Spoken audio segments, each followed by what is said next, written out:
শেখ হাসিনা নিজেও দায়ী তার জন্য। কেন অগস্ট মাসে পদচ্যুত হওয়ার প্রায় 1 মাস 1.5 মাস আগে উনি 52 না 42টা জামাতি সংগঠনের সঙ্গে মিটিং উনি নিজেও করছিলেন। তো গত 10-15 বছরে বাংলাদেশের ইসলামিক র্যাডিক্যালাইজেশনটা চূড়ান্তভাবে হয়েছে। জামাত এখন বিএনপি থেকে অনেক বেশি শক্তিশালী। প্রথমবার এটা বাংলাদেশে হচ্ছে যে পুলিশ দাঁড়িয়ে থেকে হিন্দুদের অত্যাচার দেখছে, আর্মি মিলিটারি দাঁড়িয়ে থেকে হিন্দুদের উপর অত্যাচার দেখছে, অনেক জায়গায় পুলিশ নিজে অত্যাচার করছে, প্রশাসন পুরোপুরি জামাতিদের মতন হয়ে গেছে। এটা ভাবছিলেন যে -2 করার পরিকল্পনা তো ছিল। কৈলাস শহরের অপর প্রান্তে বাঁধ তৈরির যে খবর ছড়িয়ে হয়েছে তা ঠিক নয়, এটা ব্যাপক ভাইরাল হয়েছে। মালদা সেই সীমান্তবর্তী জায়গায় যেখানে প্রত্যেক দিনই বিভিন্ন জায়গায় এরকম সংঘর্ষের খবর আছে, বিশেষ করে নন ফেন্সিং এরিয়াগুলোতে, সেখানে দাঁড়িয়ে কি প্রতিক্রিয়া পাওয়া যাচ্ছে একটু আপনাদেরকে দেখিয়ে দিই। এগুলো সবই লাস্ট 24 আওয়ার। কিন্তু ওদিক থেকে দেখছি বিজেপি যেটা ওদের যে বর্ডার গার্ড ফোর্স বিডিআর, ওরা তখন ওদের যে জনগণ তাদেরকে মদত দিচ্ছে এবং ওখান থেকে ইট পাটকেল থেকে শুরু করে বোম অবধি সেখান থেকে শুরু হয়েছে।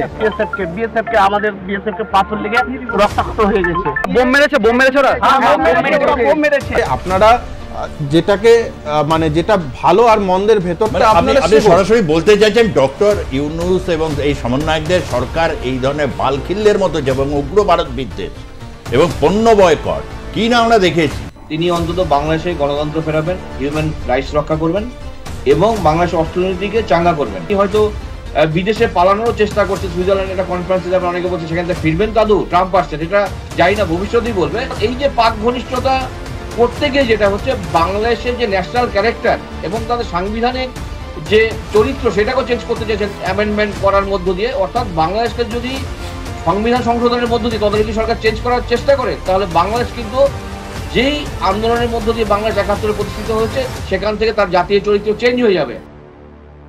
আমেরিকান নির্বাচনের তাদের যে শক্তি বা উৎসাহটা যেটা দিচ্ছিল সেটা অনেকটাই কিন্তু এখন আর সেটা পাবে না, সেটাও একটা কি মানে একটা বড় কারণ এই ক্ষেত্রে। অ্যাবসলিউটলি কারণ আমেরিকা যে ইউনিস যার থ্রুতে, যে ডিপ স্টেটের থ্রুতে ইউনিসকে এসে এখানে বসানো হয়েছিল এবং সেই ব্যাক এন্ডে যে সাপোর্টটা ফ্রম যে মানে ইউনিস তার ওই ক্লিনটন ফাউন্ডেশনের যেভাবে উনি ওতপ্রোতভাবে জড়িয়েছিলেন সেই সাপোর্টটা তো এখন নেই, একদম নেই। দেবাশীষ, দুটো জিনিস আছে, দুটো ডেভেলপমেন্ট। দাদা একদম ঠিকই বলছে যে ওখানে মিলিটারাইজেশন বা মিলিটারি রুলের যে একটা ব্যাপার আছে, এখানে একটা জিনিস ঘটেছে সেটা বাংলাদেশের লাস্ট শেখ হাসিনা নিজেও দায়ী তার জন্য। কেন অগস্ট মাসে পদচ্যুত হওয়ার প্রায় 1 মাস 1.5 মাস আগে উনি 52 না 42টা জামাতি সংগঠনের সঙ্গে মিটিং উনি নিজেও করছিলেন। তো গত 10-15 বছরে বাংলাদেশের ইসলামিক র্যাডিক্যালাইজেশনটা চূড়ান্তভাবে হয়েছে। এই একটা ফ্যাক্টরকে আমাদের মাথায় রাখতে হবে যে এটা সেই আগে 2004-2005-এর বিএনপি আর জামাতের যে ইকুয়েশন, সেই ইকুয়েশনটা কিন্তু বিএনপি জামাতের সঙ্গে এখন করতে পারবে না, কারণ জামাত এখন বিএনপি থেকে অনেক বেশি শক্তিশালী। একটা সময় ছিল যখন বিএনপিকে জামাত ব্যবহার করতে পারতো বা জামাত বিএনপির হেল্প পেত, এটা আমার ব্যক্তিগত মত, ভুল হতে পারে, কিন্তু আজকের দিনে BNP will be a smaller partner and Jamaat will be a bigger partner. সেটা অবশ্য এখনো প্রমাণিত নয়। হ্যাঁ, আমার ধারণা, যার জন্য ইউনূস একটুখানি পিছু পা হচ্ছে, কারণ ইউনূস বিএনপি এরা এটাকে ফ্যাক্টর করেনি বোধহয়, আমার ধারণা করে থাকতে পারে, কিন্তু সেই জন্য এই ডিপ স্টেট শুধু ইউনূসকে বসায়নি। ডিপ স্টেট কিন্তু লাস্ট 10-12-15 বছর ধরে বাংলাদেশে আস্তে আস্তে সৌদি আরব থেকে পয়সা দিয়ে বা বিভিন্নভাবে আরবের টাকা দিয়ে, পেট্রো ডলার দিয়ে এগুলোকে আস্তে আস্তে তৈরি করেছে। আর এই র্যাডিক্যালাইজেশন অদ্ভুতভাবে আমার ব্যক্তিগত যারা বন্ধু বান্ধব যারা আছে বাংলাদেশে, তারা বলছে প্রথমবার এটা বাংলাদেশে হচ্ছে যে পুলিশ দাঁড়িয়ে থেকে হিন্দুদের অত্যাচার দেখছে, আর্মি মিলিটারি দাঁড়িয়ে থেকে হিন্দুদের উপর অত্যাচার দেখছে, অনেক জায়গায় পুলিশ নিজে অত্যাচার করছে। আগে কিন্তু এরকম ছিল না বাংলাদেশে। মিলিটারি শাসন হোক, পুলিশ হোক, প্রশাসন তাকে নিরপেক্ষ থাকতো। জামাতকেও আটক করতো, কম বেশি 12 আনা 10 আনা হিন্দুদের করতো, 12 আনা হিন্দুদের করতো, 4 আনা 6 আনা জামাতকেও করতো। কিন্তু এই যে আগস্ট মাস থেকে যেটা হয়েছে, প্রশাসন পুরোপুরি জামাতিদের মতন হয়ে গেছে। মানে র্যাডিক্যালাইজেশন নর্মাল যে সোলজার আছে, যে সিপাহী, যে জওয়ান যারা আছে বাংলাদেশ আর্মির, পুলিশের যারা কনস্টেবল, যারা পুলিশের যারা কর্মী আছে, তাদের মধ্যে ইসলামিক র্যাডিক্যালাইজেশন ঢুকেছে। এটা নতুন একটা জিনিস। ডেফিনেটলি এই জায়গাটা এটা আমরা দেখেছি এবং এই মুহূর্তে যেটা দেখা গেল শেষ এই বিভিন্ন 2 সপ্তাহ বা বিভিন্ন জায়গায় আমরা বিএনপি নেতাদের কিন্তু জামাতের বিরুদ্ধে এই জন্য উদ্গারও আমরা লক্ষ্য করেছি। এটা ঘটনা হচ্ছে দুই পক্ষ এবং প্রায় দুজনেই এই মুহূর্তে বিদেশে, একজন চিকিৎসার জন্যে এবং শেখ হাসিনা ভারতে রয়েছেন। এর মতো মুহূর্তে তো ভাবা গেছিল যে জামাত বা সবাই মিলে একটা কিন্তু যে পরিস্থিতি তারা তৈরি করবে আর কি, অনেকে এটা ভাবছিলেন যে -2 করার পরিকল্পনা তো ছিল, এবং যেটা মিষ্টি মিষ্টি কথায় এবং সরাসরিভাবে জামাতকে দেখা গেছে এই টোটাল পর্বে অন্তত বক্তব্যে বা কোনো জায়গায় কোনো অ্যাগ্রেসিভ তারা কোনো স্টান্স নেয়নি, কিন্তু বিভিন্ন ক্ষেত্রে যে ছবিগুলো বিভিন্ন দেখা গেছে রাতের অন্ধকারে, তা কিন্তু সেদিকেই দেখা যায় তারা কোথাও একটা জায়গায় ডক্টর ইউনূসের কাঁধের উপর তারা বসে পড়েছেন, যেটা নিশ্চয়ই ডক্টর ইউনূসের কাছেও এটা খুব স্বস্তিদায়ক ছিল না। এখন আমরা একটু যদি এই দিকে দেখি, বিএসএফ এর বক্তব্য আমরা দেখব, বিশেষ করে ত্রিপুরায় বিভিন্ন জায়গায় যে বাংকার নির্মাণের দেখা যাচ্ছে, মালদাতে গ্রামবাসীরা দেখছে এই যে ছবিগুলো, এটা কিন্তু পরিষ্কার বোঝা যাচ্ছে একটা বাংকার তৈরি হচ্ছে, এবং ভারত বাংলাদেশ সীমান্তের ত্রিপুরার কৈলাস শহরের অপর প্রান্তে বাঁধ তৈরির যে খবর ছড়িয়ে হয়েছে তা ঠিক নয়, এটা ব্যাপক ভাইরাল হয়েছে। আসলে রাঙাউটি গ্রাম পঞ্চায়েতের দেবীপুর এলাকার মাটির কাঁচা রাস্তা তৈরি করছে বাংলাদেশ। রবিবার একথাই জানালেন বিএসএফ এর পানিসাগর সেক্টরের ডিআইজি রাজীব বৎসরাজ, এবং তবে তার বক্তব্য, রাস্তা নির্মাণ করতে গিয়ে কিছু জায়গায় ভুল করছে বাংলাদেশ সরকার। ভারত বাংলাদেশ আন্তর্জাতিক সীমান্তের 1849 নম্বর পিলারের একেবারে পাশ দিয়ে রাস্তাটি তৈরি করা হচ্ছে। কোথাও বাংলাদেশ একদিকে যেরকম হচ্ছে কাঁটাতার নিয়ে বলছে যে এটা অবৈধ, ঠিক তেমনিভাবে তারা কিন্তু আবার বিভিন্ন জায়গায় কিন্তু এই রাস্তা তৈরি করছে, যেটা নিয়ে বিএসএফ এর বক্তব্য শুনবো। आप लोग न्यूज़ में रिगार्डिंग जो आप लोगों ने सुना होगा कि कुछ कंस्ट्रक्शन के वर्क जो हैं एम्बैंकमेंट का मनु रिवर के किनारे में जो मीडिया में चल रहा है, या कुछ सोशल मीडिया में भी है, जो ऑनलाइन प्लेटफॉर्म पे चल रहे हैं, उसके रिगार्डिंग जो एक्चुअल फैक्ट है वो मैं आप लोगों को उसके बारे में अवगत कराना चाहता हूँ। बेसिकली जिस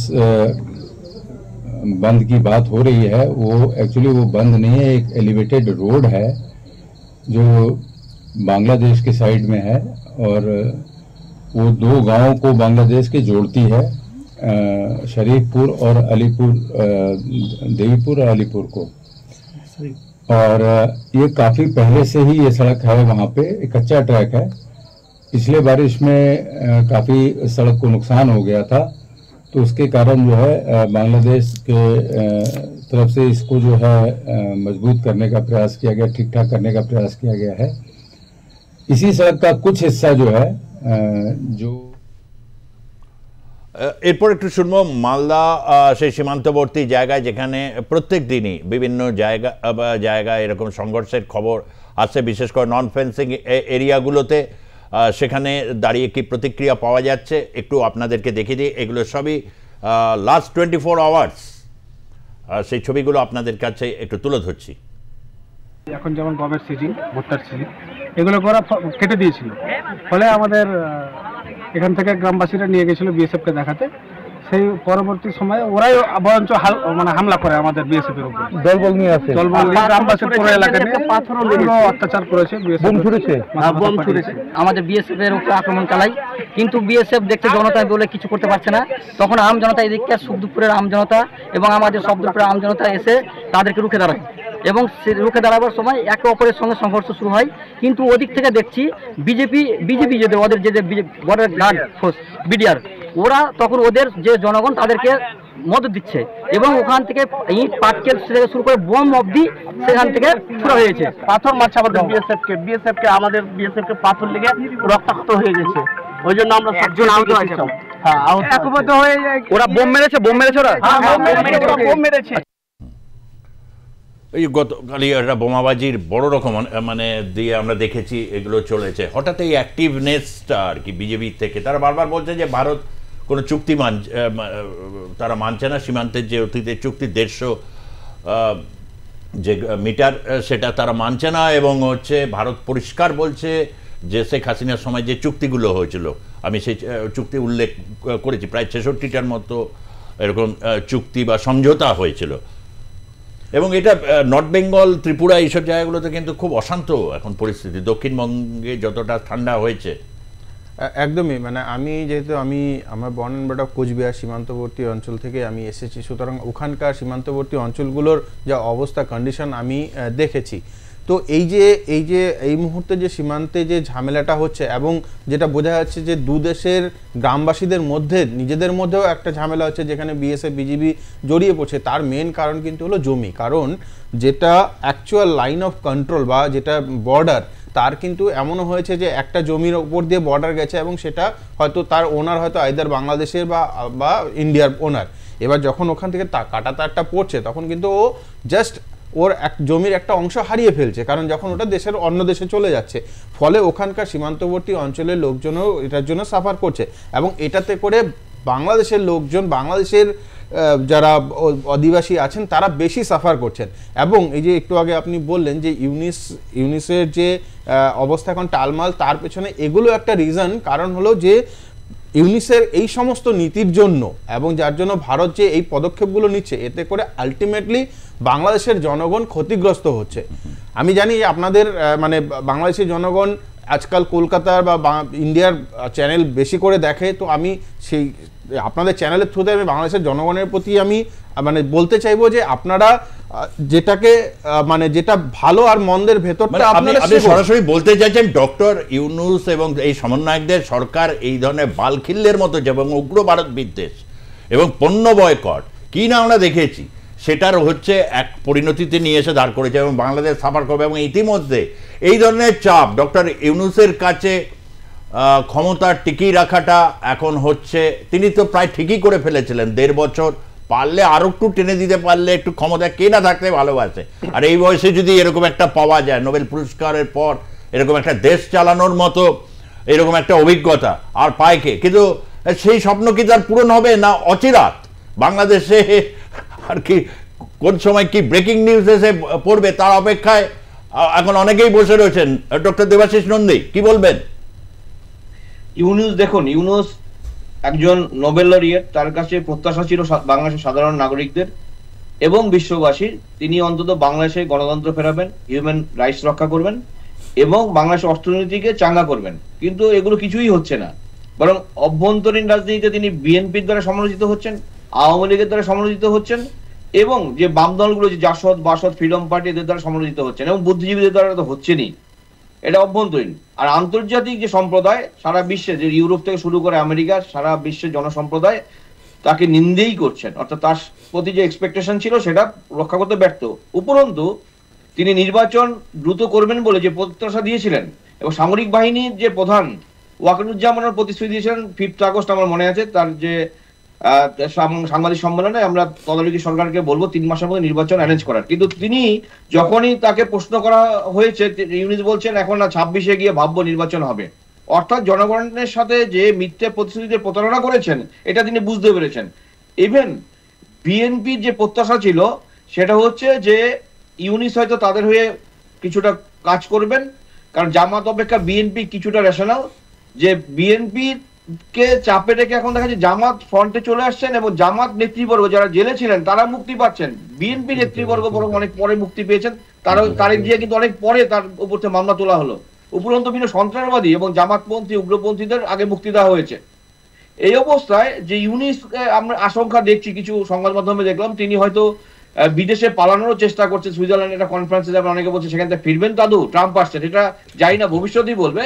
কিন্তু যেটা এই মুহূর্তে সংকট বাংলাদেশে, সেটা হচ্ছে ক্রমাগত ভারত বিরোধিতার মানে প্রোপাগান্ডা তুলে অভ্যন্তরীণ রাজনীতির যে বিশৃঙ্খলা, ল অ্যান্ড অর্ডারের যে দুরবস্থা, সেই দিকে ধ্যান দিচ্ছেন না।